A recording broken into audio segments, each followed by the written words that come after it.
Peoples party senior Punjab کے نائب صدر اسرار بٹ اور کیسر بٹ نے پاکستان تحریک انصاف میں شمولیت اختیار کر لی۔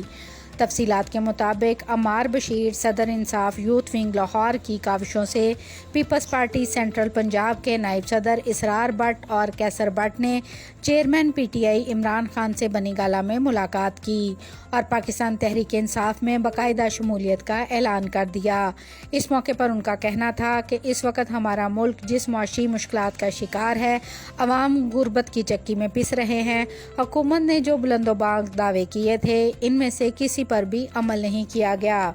بلکہ ملک کو اور زیادہ بحرانوں میں دھکیل دیا گیا ہے۔ ان حالات سے نجات کے لیے ملک کو ایک بہترین قیادت کی ضرورت ہے اور وہ صرف اور صرف تحریک انصاف کے چیئرمین عمران خان ہی ہیں جو نہ صرف بیرونی سازشوں کو بے نقاب کر سکتے ہیں بلکہ ملک کو ترقی کی راہ پر گامزن کر سکتے ہیں۔ یہ عمران خان ہی ہیں جنہوں نے ہماری نوجوان نسل کو شعور دیا اور ہم ملک کو غلامی سے نکالنے میں عمران خان کے ساتھ شانہ بشانہ کھڑے ہیں۔